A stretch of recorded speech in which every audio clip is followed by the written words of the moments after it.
Oh, whoops. I was on mute there. Hello.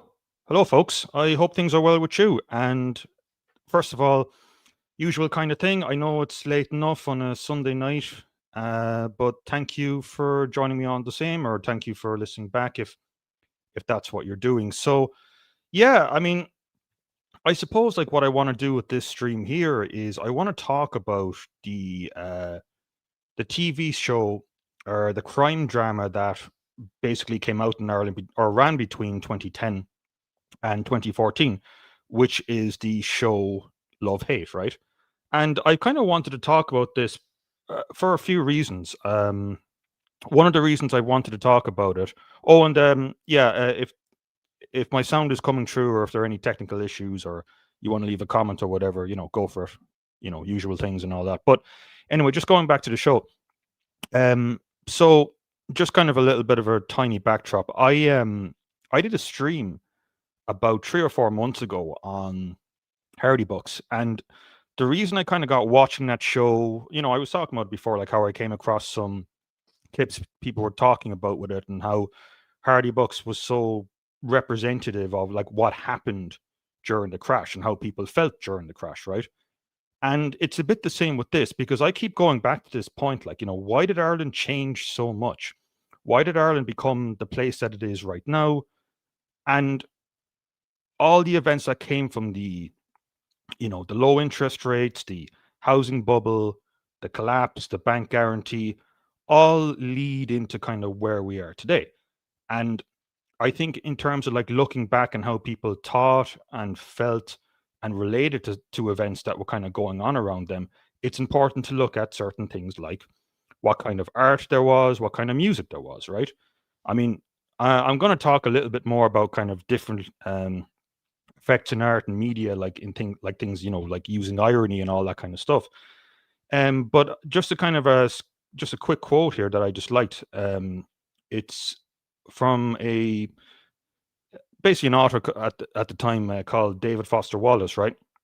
And there's just a quick quote from this essay I kind of wanted to talk about. Like, it's basically like um of what authors and what writers should be. So basically, Frey's assessment of David Foster Wallace is to not say that Wallace had delusions of grandeur, quite the contrary. If the duty of the It is the duty of the novelist to identify and provide answers to this particular cultural maze of his own time in accessible and contemporary language. No one took this duty more seriously than Wallace. The undertaking of such a project was what defined the success of Dickens, Austen, Tolstoy, Dostoevsky, and the like. It just so happens that today's cultural malaise is apparently in some state can only be described as an addiction to postmodern irony, and that it poses an especially pressing problem for artists. All of that I agree with, but my point being is that if we kind of want to talk about and figure out how we got here with a lot of the cultural malaise stuff, I think it's worth looking at stuff like this. I think it's worth looking at shows like Love Hate. And if you're over the age of like 25, like everyone fucking knew about this show. Everyone was talking about it. I think the last episode of season 3 had about fucking 1 million people watching it at one stage. Like it was huge. I mean, it was on when I was in school, and I remember all the stuff, like all the different quotes. People imitating Nidge, and lines like I've got a bone to pick with you, Nidgy, and all this kind of stuff, right? Kula Bula. Everyone was saying fucking Kula Bula for ages, that kind of stuff, right? So the show was really big and really massive, and I got watching it again, and it's just it's such a kind of it's an interesting show to talk about for various different reasons. So basically, I wanted to structure this stream, what have you, into 3 different parts, right?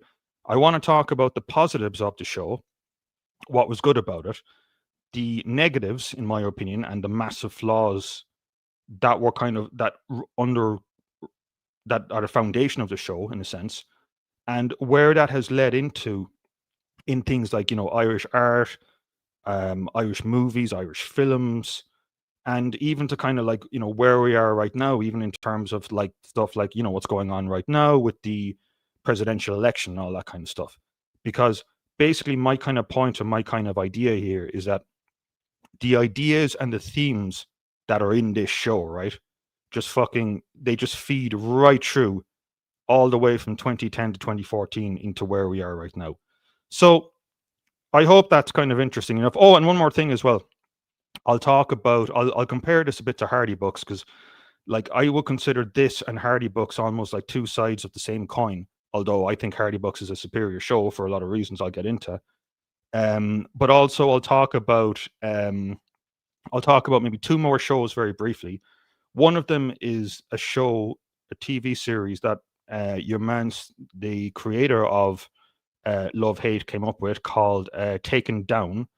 And the other one I'm going to talk about is that show that RT kind of started running over the past couple of years, called Kin, and why both those shows are rubbish, and why it's kind of clear that those are rubbish. But Love Hate is, look, it's good.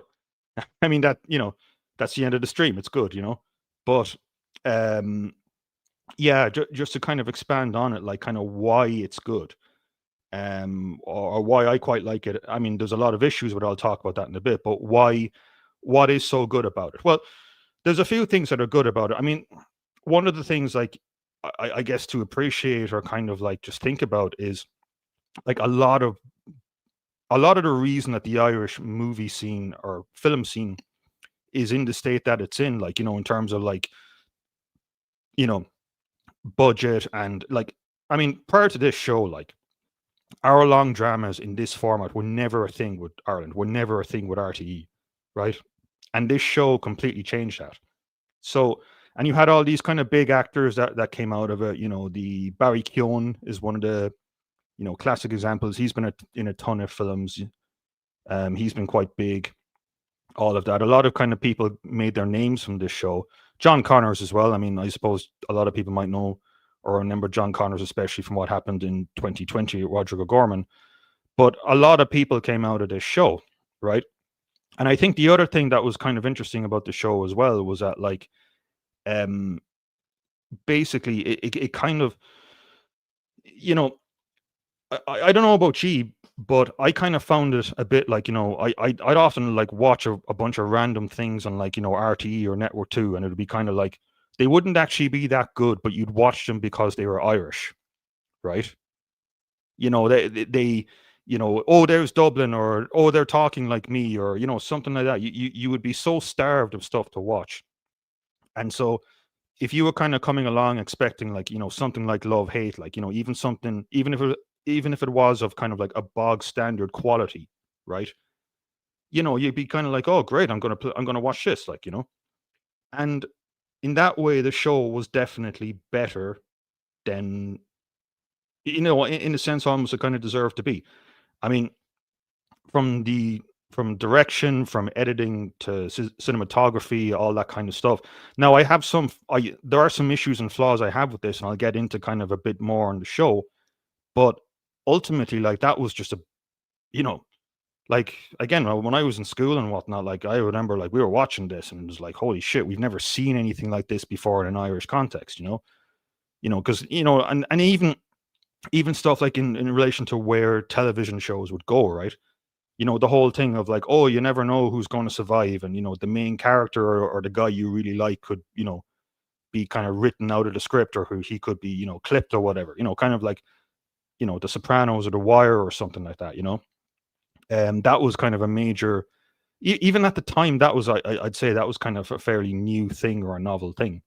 So, but before I kind of just get into kind of more of this stuff, the thing I wanted to kind of flag here a bit is that I'm going to just spoil the entire show, right? If you haven't seen it, you know, stop stop the stream basically, or don't watch it or whatever, because I'm going to spoil this, and I'm going to spoil bits and pieces of other kind of like crime films and you know crime TV shows and whatnot. I'm going to try and keep that stuff a bit more to the minimum as much as possible. But yeah, just to let you know there. Just on the comments there, hello LTG, hello Saints and Scholars.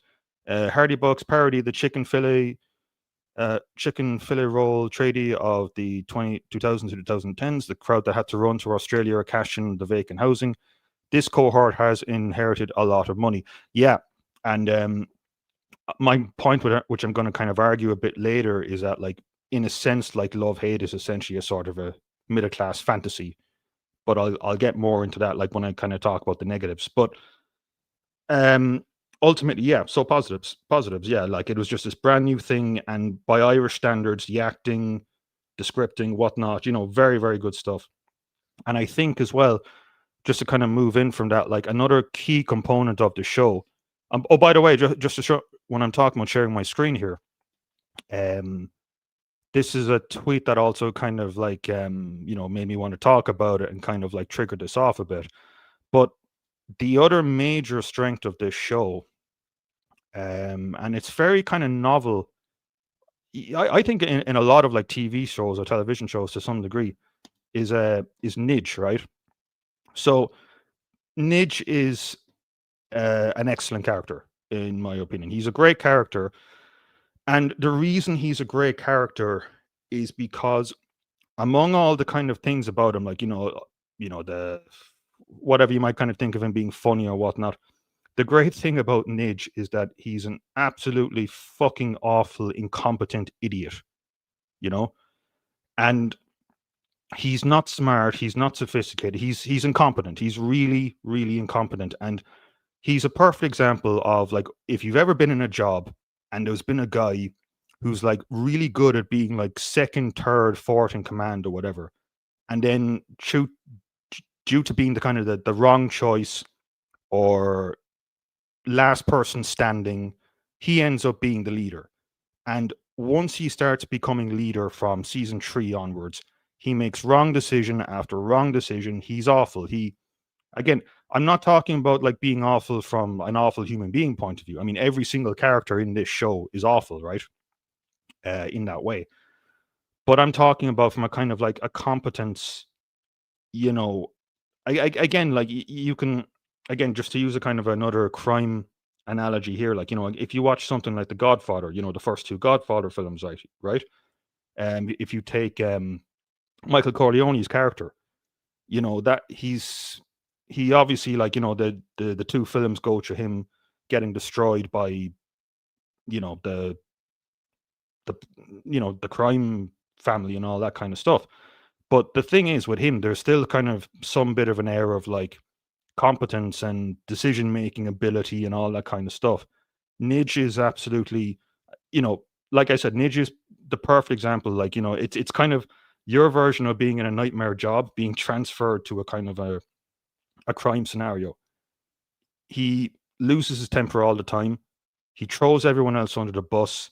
He's very, very reactive rather than proactive. He makes extremely impulsive decisions. He doesn't provide for other people within his organization. And by the end of the third season, the entire upper level of that gang is just decimated. And you're left with people like Ado and Elmo. And suddenly, like, basically things start piling on top of each other.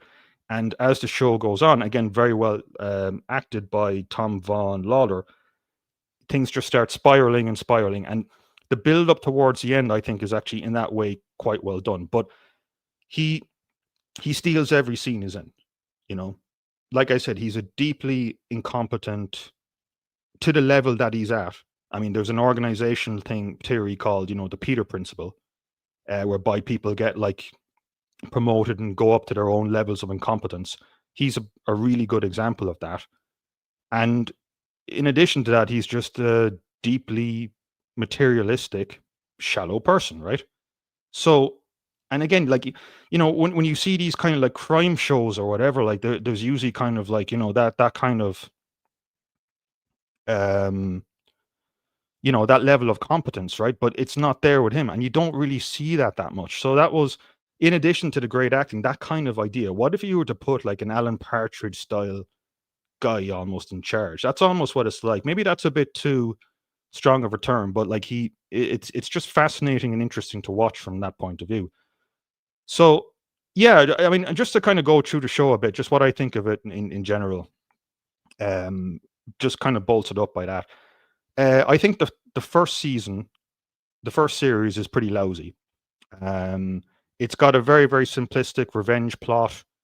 Um, it's got a really terrible subplot with Darren and Rosie, Ruth Nega, that kind of love triangle thing with himself, Darren, Stumpy, and Rosie. It's just cheesy and badly done. Um, in the first season as well, there are characters you were obviously supposed to like and obviously supposed to dislike. It's a very simplistic narrative. It ends kind of like in a very kind of convenient way, and it's only got 4 episodes as well, so it's kind of way less fleshed out than the other ones. Then you get to the second season and things get better, and then you get to the third season. The third season is excellent. The third season is, I think, for various reasons, because I'm going to talk about the flaws in a bit. The third season is easily the best, in my opinion. And then you get to the fourth season and the fifth season, and yeah, it gets a little bit wonkier after that. It's still pretty good, but there are a number of different kind of flaws with it. And I think, like, an important thing before I kind of go into the negatives a bit more, I think it's just kind of important to take into kind of account, like, the kind of mindset or the framing of the whole thing, right? Because, like, this was written in, like, this show did come out between 2010 and 2014. You know, everything is going nuts. The economy is crumbling. People are leaving, and that needs to be just matched back exactly to what this show is. And that's the interesting thing, because this show, for the first 3 seasons, does not really talk about the economic collapse in any real significant way. But we'll get into that in a bit. When we kind of talk about the flaws a bit more, and also, just kind of to say it forward, like, I'm going to talk about the flaws a bit more, because the flaws kind of show more about where I think kind of how it reflects Irish society, what rather than the actual, like, positives of the show. But yeah, like I said, it is a good show. It is well worth watching, and but there are some kind of like caveats and kind of nitpicks to it. Um, Locriere says RT satire of what is going on all around here in Dublin. The demographic change has rapidly accelerated. Yeah, like that's something that can be talked about, especially in relation to kind of a few interesting things like with kin especially. That kind of stuff is more kind of applied to that. But yeah, I definitely kind of agree with that. But ultimately speaking, those would be the kind of, I would say, like, main positives. And also another major kind of main positive of it, which I'll get into, which I thought was very, very interesting. And I'll just kind of mention this before I kind of get into the negatives. Yeah, I know I'm being a bit destructured here, but the thing I wanted to talk about, I've got a few tabs. This will all relate back to what I'm trying to say, is that this here, there is a theme running throughout the entire series, which is purely about religion and religious based. And religious imagery comes up in the show continuously. And it's also used to kind of like forecast major events and major characters dying. Um, and it's really well done, because like it kind of leaps in on top of that, because a lot of the characters in the show are kind of very atheistic, nihilistic, and ultimately what happens is that a lot of those characters end up paying for those beliefs, end up being clipped or whatever, right? And the show really does kind of go into that in a big detail, but I'll skip that for the time being. It's just that I've never seen anyone really talk about this. Like this picture here, this is a mural in John Boy's house that's often talked about in John Boy's apartment, sorry, that's often talked about in the first series and the second series. It's basically kind of a remake of the Last Supper painting that Leonardo da Vinci did, right? But we'll go into that kind of later on before I kind of talk into negatives, because this is a very strong positive, and this is a very interesting sort of prediction. I don't know that I think is somewhat intentional, but I'll get into that, because I mean, just kind of like flagging that you might accuse me of some of the points I'm going to say, like I'm kind of reading too much into it and all of that. But there's a good example of a YouTube film critic, a guy called Rob Ager, right? And Rob Ager has done all these great videos on like Stanley Kubrick films and talking about, like, different themes and different subplots and all these kind of films. Like he talks about, like, there are themes in The Shining, the 1980 horror film, that deal with topics like, um, Native Americans and American finance and all that kind of stuff. It's very, very interesting. But basically, my point being is that, like, writers and directors and authors and TV uh, presenters will put like hidden themes and ideas like in the background of their work, right, all the time. And I think this stuff, because I was reading when I was doing a bit of like preparation for this stream, like this is stuff I was kind of coming across watching this series, the five series again, and I didn't really see people talk about any of this stuff, but it's quite interesting in how it's done, right? But anyway, that's the positives. Those are the positives. But the negatives, there are a number of different negatives, and this I'm going to talk about what I mean by the negatives for, like, in terms of why they're more descriptive of kind of what's going on. So ultimately, there are your kind of usual things, like maybe the show not being as good at different points and plot contrivances and all that different all that kind of stuff, right? But one major negative with the show, and I'm going to talk just about like dialogue for a second, right? So, um, think about it this way. This is kind of like my opinion on kind of dialogue, or dialogue and two characters talking to each other in a book, or dialogue in a TV show, or whatever the fuck, right? Think of it like this, right? Um, if you were, whatever job you might be in, right? Or if you have a certain hobby, or if you have a certain interest, right? Those jobs, hobbies, and interests will have their own vocabulary to them. So, what I mean, for example, like if anyone here lifts weights, right? If I was to say something like, I don't know, I'm going to do 5 sets of 4 reps on the bench, right? If you were into weightlifting, you'd know exactly what I mean there. It's a very specific kind of language that is being used to describe that. Or maybe another one would be something like, that guy is based, right?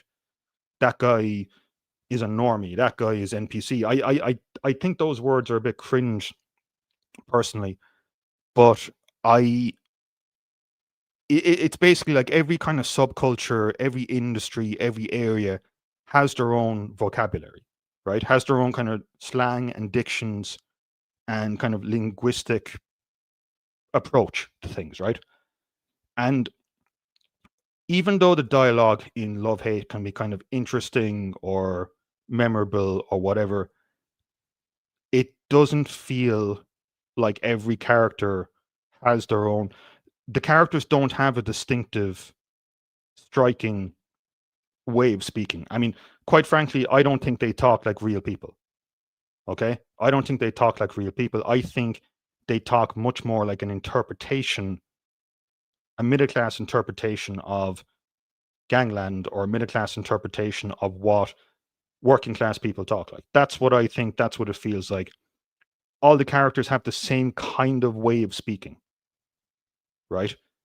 And that's important for a few reasons. I think that's an important thing, because there were some very strange criticisms. Like, again, when I was reading up for this, there were things like, one of the criticisms the show got was that two characters, these two guys here, Darren with my mouse there and Tommy, were basically kind of too good looking for the show, right? And I just thought that was kind of a kind of a weird thing to say, because that came from kind of like a perspective of, like, they're supposed to look a certain way, all of that, right? But the thing is with it, right? It kind of feeds into this whole kind of fact that, like, everyone is supposed to look like just really thuggish or really look in a certain way, because again, it doesn't really feed into that kind of middle class kind of perception or fantasy. Because again, when I were kind of watching it at the time, there was a lot of kind of back and forth of like, oh, this is an evil lifestyle, this is a bad lifestyle, which it is, and people shouldn't be engaged in it and all of that, which is completely true. Shouldn't be doing anything wrong or illegal, all of that. But like it, that's where it kind of feeds into all of this, because like it's just the show kind of feels inauthentic. It feels kind of like fake in a certain way. I mean, again, just to kind of compare it to something like, again, minor spoilers for maybe something like The Wire, or something like, if you like Danish cinema, there was a really good crime trilogy called the Pusher trilogy, which is very good. The show, the show feels more like an interpretation of how these events actually work and how these people actually think and talk, rather than what they actually are. And this feeds into other things as well. This feeds into stuff like other kind of work from the creators and producers of Love Hate. So, for example, there's a show they made straight after this called Taken Down, right? I mentioned this earlier in the stream, but Taken Down came out in 2018.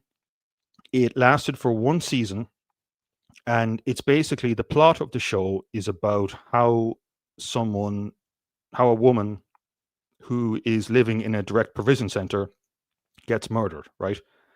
And the show ends up feeding into like every single potential stereotype that you're thinking right now. If you haven't seen it, it does it, right? So basically, like all the you know there's no nuance, there's no greater kind of analysis, there's no, I mean, when Gerard Murphy did his video on the asylum industry back in the day, and he was talking about like connections with like, politicians and,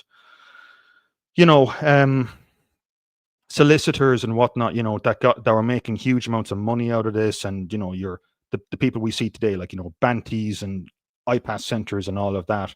I know this show came out in 2018, kind of a bit more earlier back in the day, but the show really doesn't, like, it doesn't get into the stuff that, like, if you look up the Department of Justice figures, you find out that, like, 18, 90% of them plus are, economic migrants and all of that. The show doesn't get into that. It's basically a kind of a middle class, watered down, superficial vision of what the direct provision is, right? And then when you get to something like Kin, right, that's even worse. Like, again, the way that all the characters talk, the way that they react, the things that they're interested in, it just feels completely fake. And again, Kin is just filled with all these kind of mindless, padded out scenes that do nothing to add to character development, that do nothing to add to the context of the show. They're just there to show you that, here is a LGBT character, and here is a character who's here for no other reason because of their ethnicity, right? And you can see the start of that within something like Love Hate, in my opinion. And it's the kind of weakest part of the show. And here's a quick example of that. Here's a good article from The Time, right? And it's basically about the 5th season. So in the 5th season, right, there's a plot line that involves the traveling community and John Connor as well. John Connor's acting in it, right? Basically, what happens is that Nidge in the 4th season tries to assassinate a weapon maker who belongs to the travel community, and it sets off this kind of gang war thing, right? But there's a good article here I found from The Time. You'll find middle class guilt hiding between the lines of Love Hate's THUG, Tug, right? But this is the bit I want to kind of read down from. But as the 5th season reaches its climax, here's an inconvenient thought. Far from being respectfully handled is the portrayal of Paddy, this is the main traveler character in Love Hate, and by extension the traveling community, actually quite patronizing and flawed. Consider the following. There were 2 speeches by Paddy in last week's episode which seems to have been gratuitously dropped in to portray the traveling community in a softer light. In one, Paddy explained to his son how he should be proud of his traveler heritage. It was a scene which didn't advance the story an inch. Again, like that point I was saying with Kin, right? there's so many kind of just scenes which are just there for the sake of being there. They don't advance the story an inch. They're just there for, you know, box ticking, middle class. Oh, this is, there's diversity in, gangland and whatnot. That's why it's there, right? But anyway, it was a scene which didn't advance the story an inch and whose sole purpose seems to be negate any possible accusations against RTE or prejudice towards travellers. In another, even more jarring exchange, Paddy considers what revenge should take on Packy and ponders on the reality of taking someone's life. It's a scene that's blatantly designed to garner sympathy for Paddy, add complexity in his character, and to reveal he does all these bad things with a heavy weight in his heart, which is all very well, except that it ignores one little issue. Has it escaped anyone's attention that Paddy is a bomb maker, a profession whose sole result is to injure or hurt other people, kill other people? So why is it that Paddy deserves such reverence, whereas all other criminals are portrayed as feckless thugs who clip their enemies without remorse? The answer, of course, is that Paddy is a traveller, and both Stuart Carolyn and no doubt RTE are terrified of any perceived bias of that community. Mad. I mean, like, this is an independent.ie like journalist article from about 10 years ago, and it's, even today, like, that would be like, what are you saying? But unfortunately, they have gone to the other extreme, and in going out of their way not to offend the community, their portrayal smacks at best of clumsy, manipulative filmmaking and at worst of token middle class liberal guilt. Love hate would have you believe that Paddy is a Shakespearean tragic hero, whereas when you strip away the devices employed by the filmmakers, he's just another gouger. Yeah, that's exactly what I mean. Like I said, the show, when you really kind of just boil it down to it, it's a sort of a middle class fantasy. And I mean, okay, maybe that's a bit patronizing, but that is a major component of the show. I'm not saying that other people didn't like it or other people from other groups of society didn't like it, but that is a major part of the show. I mean, even the kind of feed into this, which I also thought was interesting, considering this show came out between 2010 and 2014, there is, with the exception of one line in season one, no, two lines actually, there's no reference to the financial crisis. There's no reference to the economic collapse. There's no reference to the housing issues. None of that. In season two, there is one line in it whereby John Boy just makes a kind of a half throw remark, to the recession, right? Season three, there's pretty much nothing. There's a couple of like videos of like, shots of like people in dole queues and whatnot, but there's virtually nothing. But then when you get to season four, there's a whole subplot with a Dublin 4 dentist, right? And one of the reasons he gets involved with Nidge is because he got involved in the property sector and he basically lost a ton of money in the crash, right? And his dentistry business is done. So it's interesting that a show that is being made during the most significant social event of, one of the most significant social events in Ireland since the state was established, right? And they have nothing really to say in it until the fourth season. And oh yeah, there's also a subplot with a tiger kidnapping, and there's a scene whereby like there's a chase sequence through a ghost estate, a housing estate just like not finished on, abandoned, for anyone who's kind of wondering. That refers back to the economic collapse a bit more, but ultimately it's never really kind of talked about more than that. It's just interesting that like out of the only real plot line in the show, it involves this middle class posh kind of Dublin 4 dentist, and it's one of the worst plot lines in the entire series as well. So that's kind of the main flaw of the show. Like it and there's even to kind of expand on that, right? So even to expand on that, there is a 1 second now. I just need to kind of just look for it there. 2014 might have been the hardest year to crash. I was working and people were still queuing for reduced items at the shops. It was disgraceful. Yeah, I know it was bad, But yeah, just kind of looking back through here. Okay, no, I'll get the reference later. There's something I wanted to quote here, but ultimately, the point of it, um, the point of it ultimately is that the show, like I said before, is escapist fantasy and it's inauthentic. Hardy Bucks, despite whatever you might think about it and despite its flaws, I think is quite authentic, right?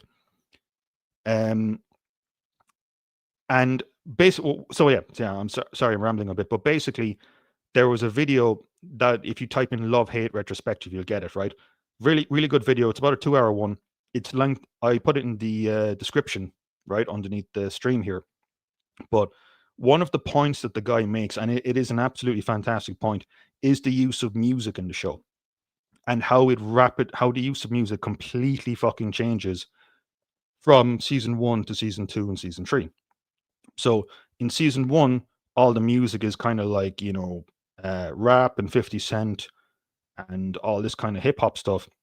But by the time you get to season three, it's it's stuff like fucking Brian Eno and Joy Division and um you know Led Zeppelin and all this kind of stuff. And the guy who was making the retrospective made the point that like the soundtrack in the earlier seasons it's almost kind of like what the developers are not developers, sorry, what the writers think these people listen to, and then by season two and season three, it's what they listen to and what they believe the target audience listens to. So that's why you get stuff like Brian Eno. I mean, Brian Eno in a crime show. I mean, like the music doesn't fit, or rather, the music doesn't fit the scenes that it kind of plays over, right? Love hate. This is a comment by Lacry Error 1014. Love hate in its boom was being pitched to us working class Dubliners as an escape valve on a Sunday night, and it was initially, but behind the RT machine, it was propped to launch Donnybrook Network.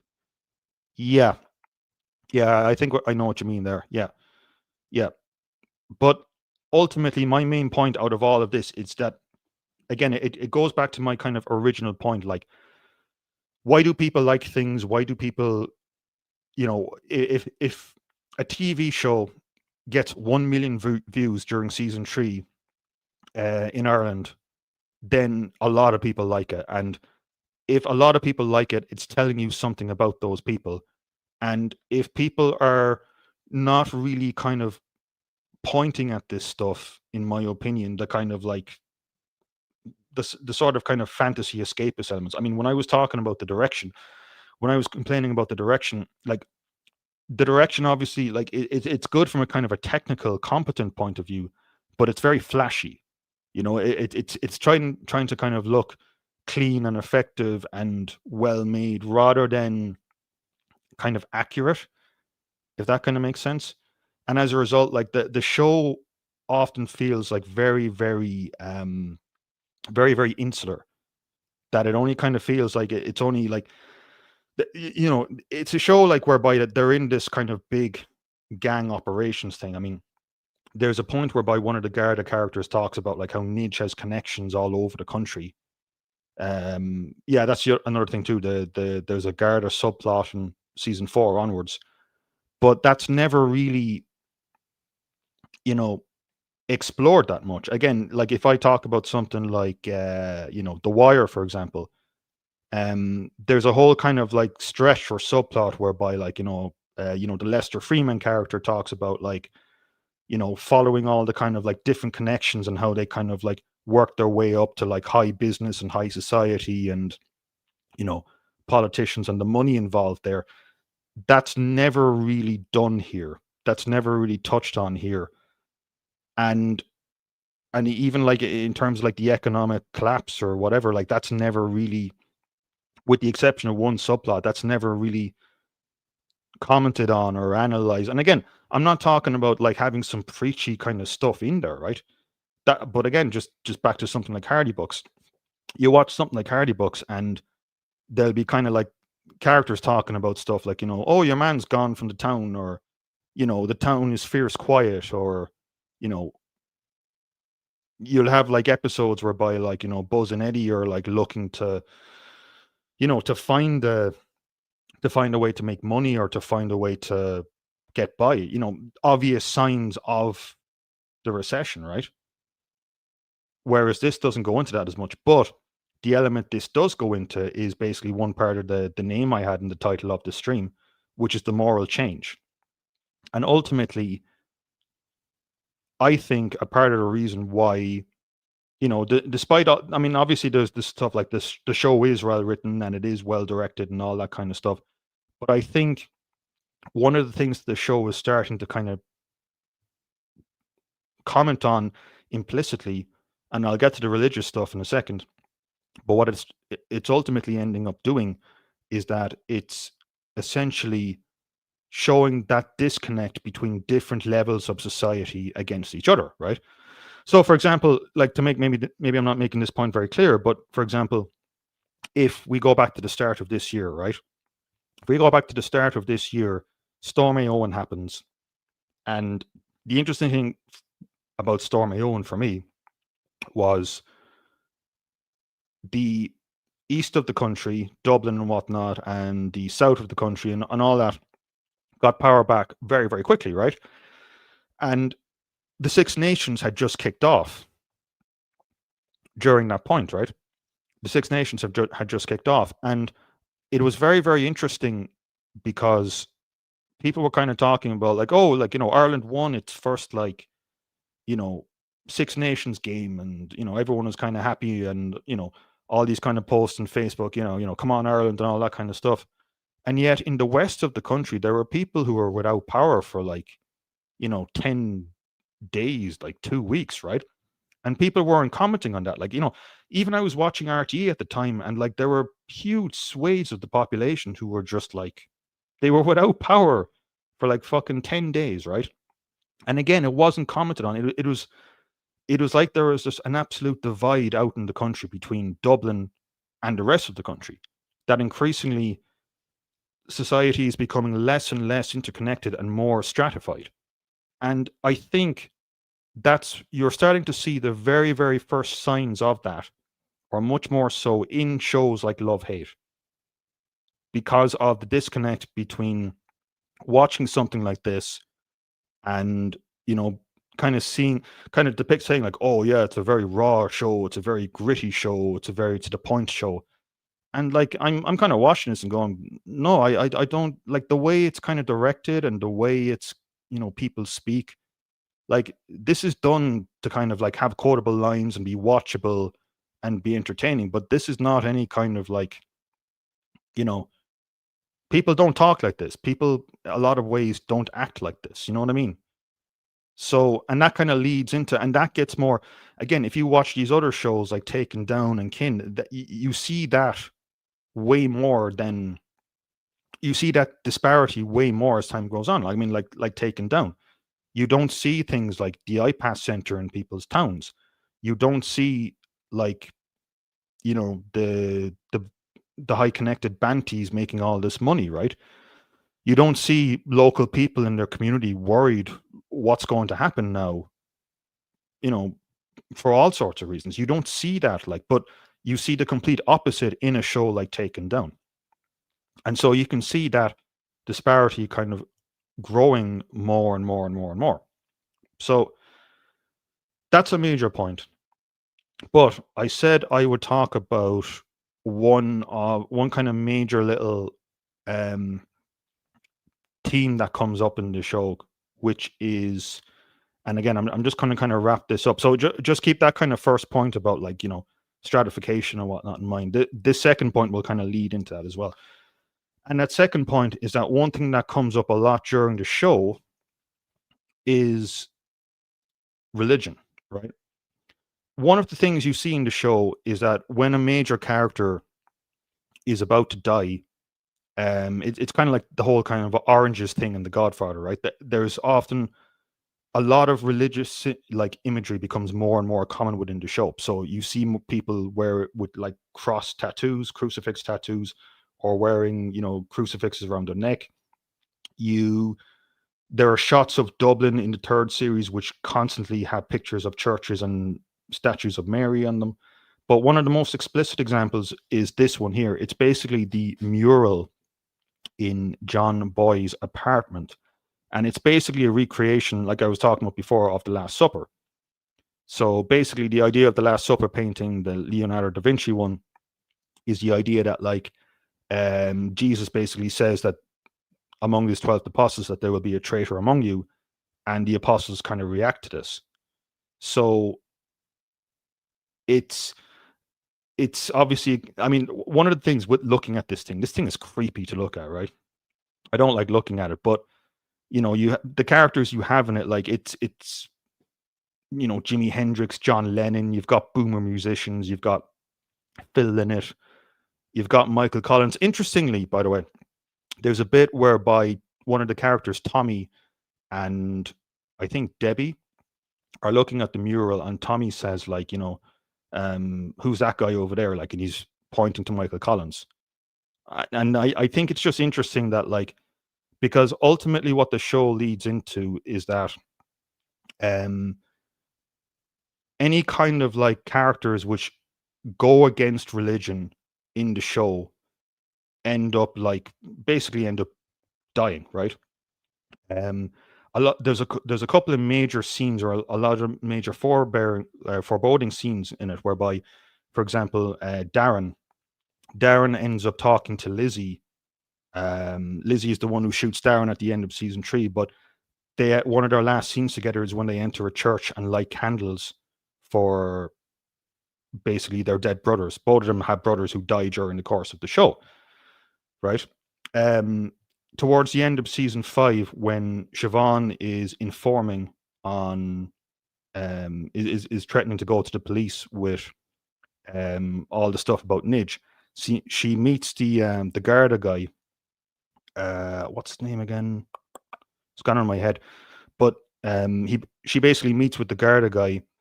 Again, that's before she basically gets shot by the John Connors Traveler character, right? And this mural, once you start kind of like going through season 2, there's more and more scenes of basically John Boy looking at it and, you know, in different lighting, but John Boy kind of focusing in on Huey, because this character here, Huey, is John Boy's half brother who basically dies in season 1 because of basically just a kind of a weird drugged up accident, right?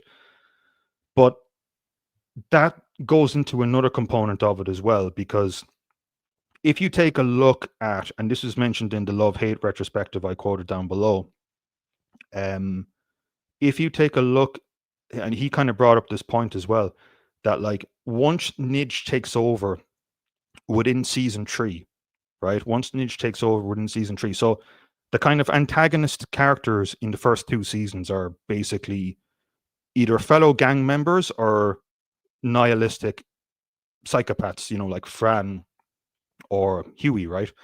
Once you get to season 3, the plot revolves around the IRA, right? Once you get to season 4, the plot, you know, the Gardaí subplot kind of comes into it more and more, right? And once you get into season 5, the Traveler subplot comes into it more and more. Now, the difference within all those 3 groups, and there are key scenes to kind of emphasize this point, is that these 3 groups believe in something, right? So it's a, you know, the Gardaí believe in bringing people to justice, you know, and the show, you know, you can talk about what you think of that, like, and how the show depicts it compared to say something like The Wire, but basically, like, it kind of shows them as kind of like, you know, wanting to do the right thing and whatnot, right? In the IRA subplot, it's about, you know, the cause of, you know, republicanism, right? And then in season 5, it's protecting the community and protecting the family against outside threats, right? Nidge, on the other hand, is a man who believes in absolutely nothing, and he even says it. Like there's a part in season 2 when him and Darren are in a car, and Nidge just basically says to Darren, like, you know, I don't believe in anything. The only person I care about is Warren. That's it, right? And so what it ultimately shows is that those 3 main forces, because they believe in something, end up grinding Nidge down, right, over time. And basically, with this subplot here, the reference here, I think, I don't want to get into it kind of entirely because I don't want to, talk about religious kind of symbolism and whatnot, but the position here of John Boy, right? His position here on the painting is the equivalent to. Basically, I'm going over this point because I just want to kind of emphasize as well that, like, you know, filmmakers do think about this stuff. His point, his picture here, which is this position here, is the equivalent of the Apostle Philip, right? And what's so significant about the Apostle Philip? The Apostle Philip is only really mentioned in the book of John, John Boy and whatnot. And also his main parable is the one with the loaves and the fishes. And he basically, the main kind of account of him is that he basically dies trying to preach the word, right?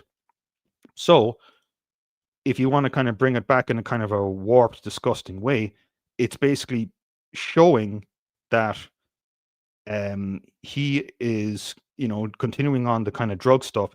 He's going to follow on from Huey. So basically, it's it's basically kind of like a premonition, right? The entire painting, or other things as well. I mean, for example, I'm not sure if I can say it for kind of YouTube's kind of terms and services and whatnot, but there's a pretty fucked up, nasty scene that happens to Fran right at the end of the show. And one of the things you kind of notice with that is that the person who kind of like physically attacks him has a giant crucifix tattoo on his chest. Like I said, there's tons and tons of religious imagery in the show. I'm only talking about a small chunk of it because we're kind of 52 minutes in, and there's a couple of other points I want to talk about. But basically, it's all over the show. It's all over the show, and I haven't really seen anyone kind of talk about it. But ultimately, the conclusion there, or the kind of thing I kind of want to build out from, and this is where I kind of reference the moral change part in the title, is that groups of people who really believe in something will do far better than people who don't believe in anything. And I think in some ways the show is either intentionally or unintentionally commenting on that, and commenting on the fact that, like, again, who is the character in certain ways you're kind of meant to relate to the most, right? Over the first couple of seasons, it's Darren, and then it becomes Nidge, right? But again, these people talk about in the show how they don't believe in anything. I mean, there's a scene where Darren talks about how he's an atheist and doesn't believe in anything, and then the Nidge scene that I was talking about before, and ultimately these people end up paying for it. And basically, if you're kind of like set up to kind of believe in this kind of stuff, or set up where the show is kind of wired to kind of believe in it, it basically just shows a sort of, I would say, sort of a moral apathy that starts to kick in from the early 2010s onwards. And you can see this a bit like in things like Hardy Bucks and whatnot as well. Although, like I said, I think one of the reasons why Hardy Bucks is a better show is because it Love Hate is well acted, well written, well directed. The third season in particular is excellent.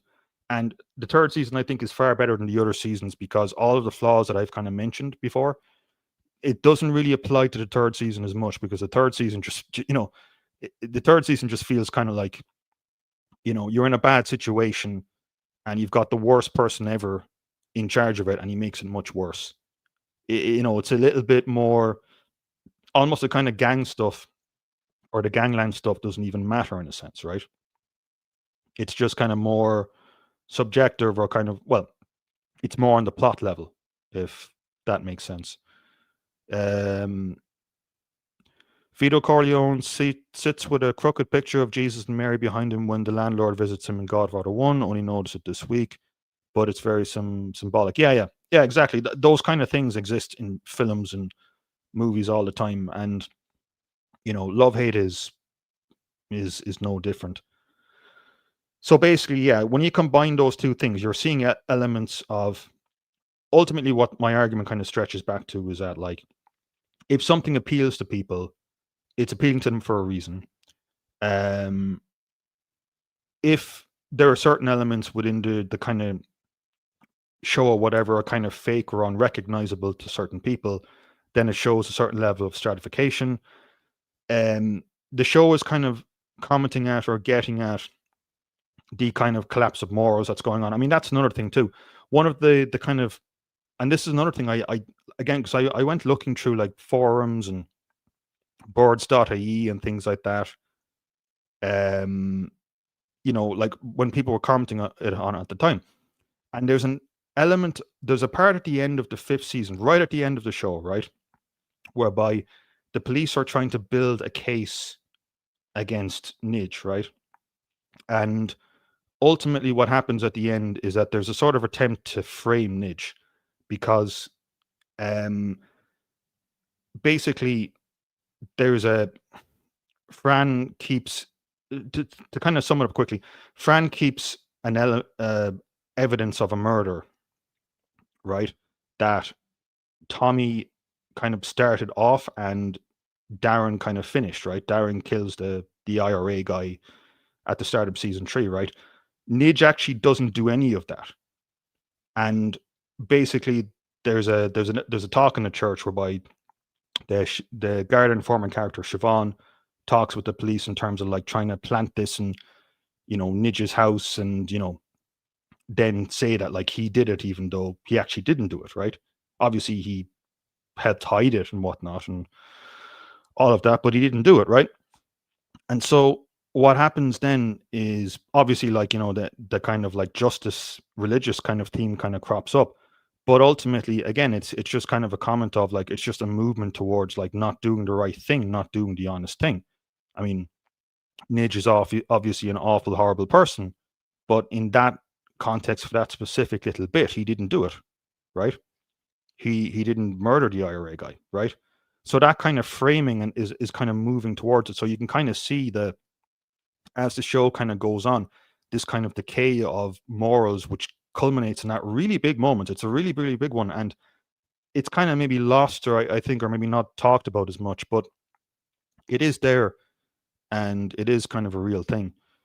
Um, Doggy dog portrayal to get one step on the ladder is what it became, but ultimately to meet their demise as characters. Yeah, yeah.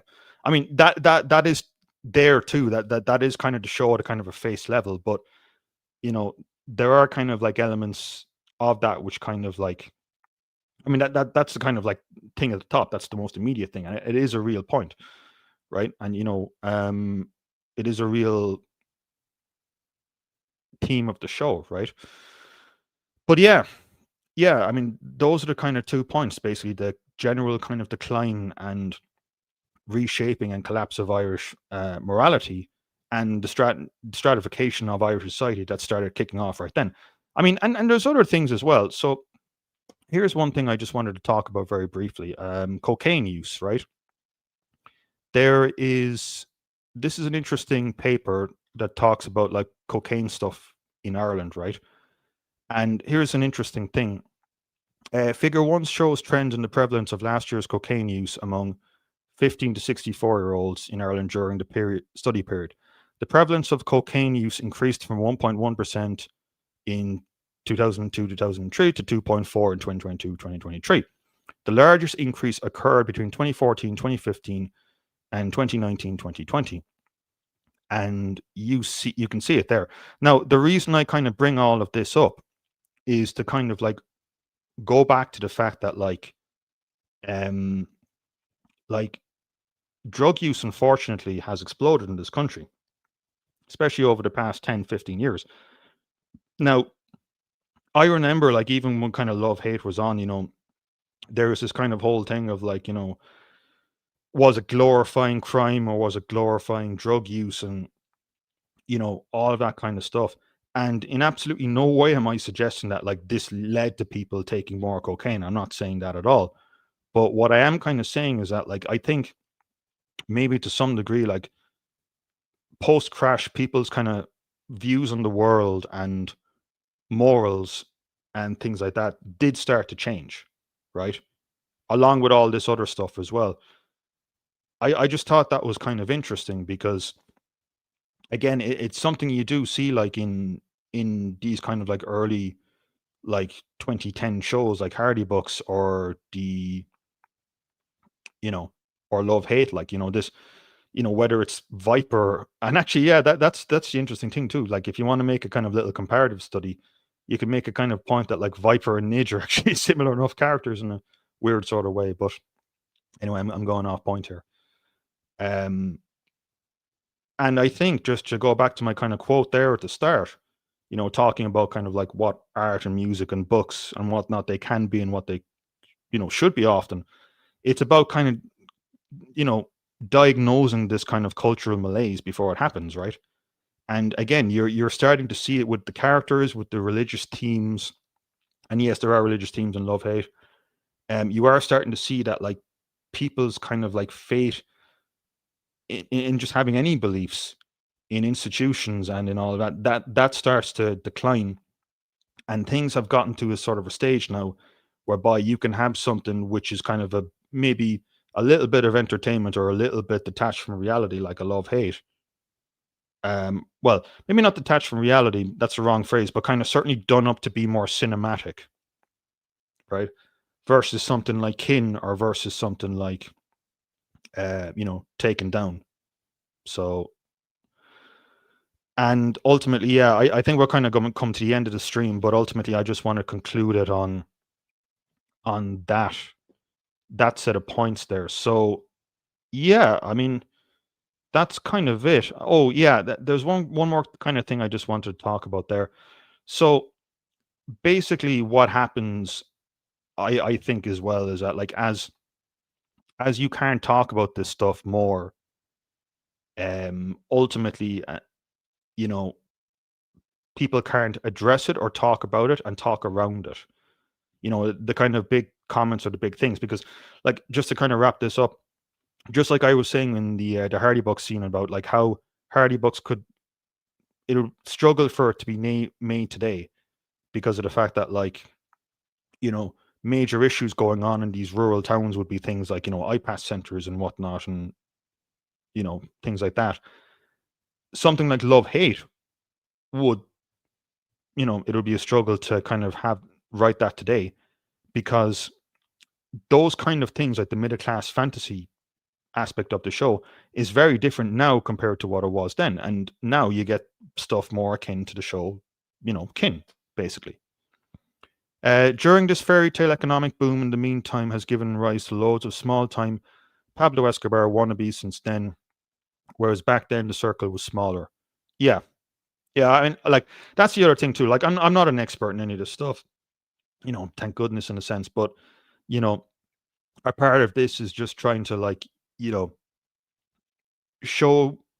It's like when you read a book and you want to kind of like have a view into another world or how things work in a certain way, and it kind of feels like a letdown when you're not. I mean, like there are other things with the show I haven't kind of talked about before, that it is kind of like, if you know Dublin any bit, there's a lot of kind of inconsistency in terms of like how it's filmed and whatnot, um, and things like that. Kind of smaller things which take you out of it, but it's not really a big deal in the major shape of things. But yeah, um, I mean, the good news out of all of this anyway is that I think this is starting to change. I mean, um, like this kind of like lack of authenticity, for lack of a better phrase. I mean, it's driven by a lot of things. It's driven by irony in a few other bits and pieces like that. The way that like you can't comment about the truth because that will get you in trouble. So you have to make things as insincere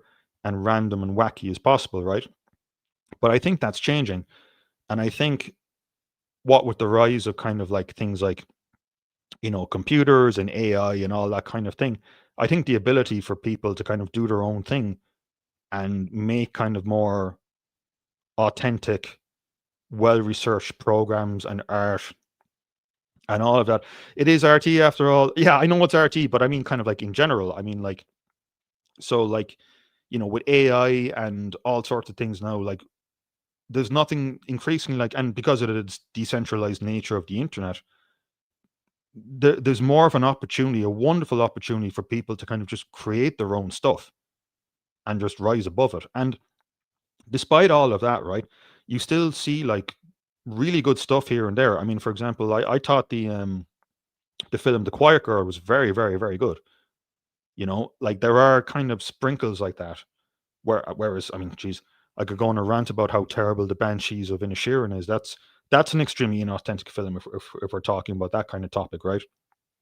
But um, I do think so. Like I do think that despite all of that, there is certain movements. It might not be there in a big RTE program like Kin or whatever, but there are kind of movements to just make better stuff that you know captures what it's like to be Irish and to be in Ireland in the 2010s and the 2020s. And yeah, that's the ultimate thing. Like, the third season is great, lots of good stuff in the show, but ultimately, you know, like there are scenes in Hardy Books, and I know it's a comedy, and I'm comparing it to a crime drama for feck's sake, but like there's one scene in Hardy Books like whereby French Toast is basically talking to these two and sorry, French Toast and Mick are talking to this Gombeen politician guy. And French Toast is kind of like going, "What are you doing talking to him, Uncle Mick? Like these people have like driven the country into the ground." And you're watching that, and you're going, like, "Yeah, that's you know, we've seen stuff like that. That's coming from somewhere that has happened in Ireland, and that continues to happen in Ireland, right? We don't see that with this show at all, and yeah, I do think it's just kind of nice that, like, our fingers crossed, we kind of move more towards something like that because it's what we need, right? CC says we're never getting an accurate portrayal, nationally or internationally, of the Coof years. Yeah, I mean that. I mentioned that point before, like like the two. I don't know about you, but like in my lifetime, right, the two major points, turning points in Irish society has been the housing crisis and sorry, the housing collapse and the economic collapse, and then the COVID lockdowns. Those two things have fundamentally, completely shaped Irish society and completely changed Irish society. They've changed people's personalities. They've changed people's way of seeing the world. They've changed people's view of how the world works, people's trust in the system, and with the coup stuff. Yeah, it's the only thing I can think about in relation to that. Let me just bear with me 1 second here. Um, Someone recommended a film to me. 1 second, which actually does talk about the coup. And it came out, I think, this year, and it's supposed to be quite good. Hold on, I'll get the name for you now. Bear with me, folks. Come on, where is it? I know one of the actors that's in it, so.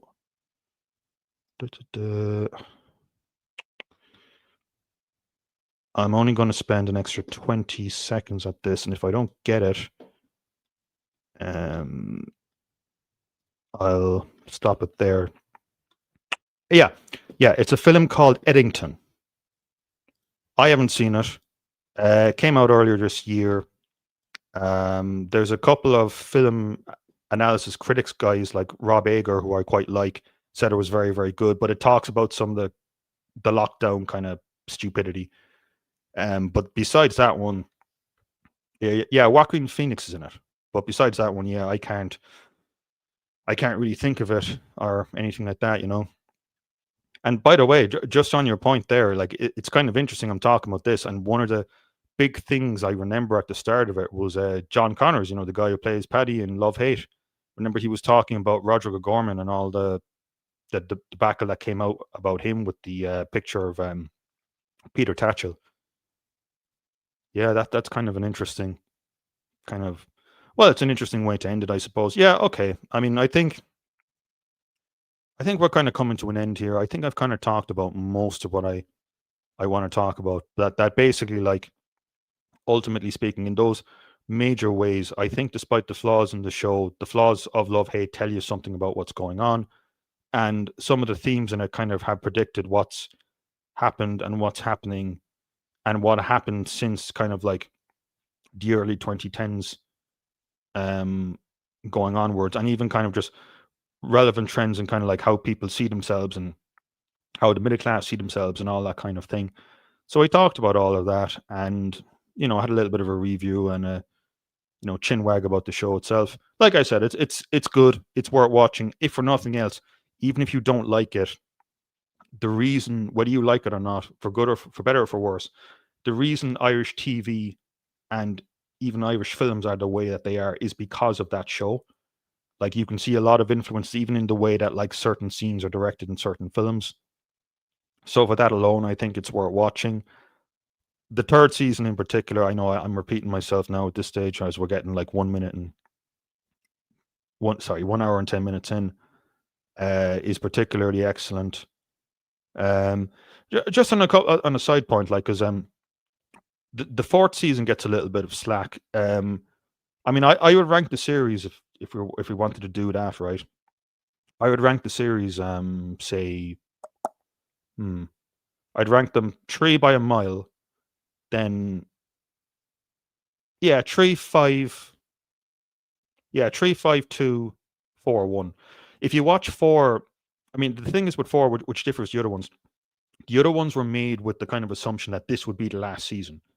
4 was the first one, which was made where they knew they had like a guaranteed extra season. So if you watch season 4 along with season 5, and that season 4 merges into season 5, 4 is a lot better. Although there are a lot of issues with 4. I mean, 4 has that dentist plot thing, which is just kind of a bit silly. But yeah, there's other aspects I haven't talked about before. Like, I mean, another one that's kind of interesting, which I haven't really seen in a TV show talked about that much, is so in season 3, and I will finish up at this point. Season 3, Tommy basically gets beaten up by Nidge and gets brain damage and whatnot. And in season 4, he's got a massive personality change, and that is something that's kind of like is a real thing, that like, people who get brain damage, like, their personalities can change entirely and all that. I thought that was interesting. But yeah, now I'm really starting to ramble. So yeah, anyway, I think we've gone on long enough here. Yeah, I think we'll leave it there. And maybe just one thing just to plug or flag. I think the chat peaked at about 20 people listening in. That's good stuff. Thank you very much. The presidential vote is next week, next Friday, October the 24th, to be more exact. I might do a stream a few days after that, because I think there's a lot of big things that have come out of this, that are going to come out of this election. I think ultimately, like, a lot of positive things as well. I know a lot of people have kind of like would disagree with me on kind of Catherine Connolly, and that's fair enough. But there's a lot of stuff that's come out of this which is very, very interesting. And yeah, I might do a stream next week. I'll try and do a stream next week. And yeah, like I said, I usually just kind of do these when I have a bit of time and when I find a subject I find interesting to talk about. And yeah, I just wanted to talk about Love Hate, because I watched it recently. It was a good show. So anyway, look, we'll leave it there. Thanks for listening in, and I hope you have a good rest of your week. So see you now, and take care.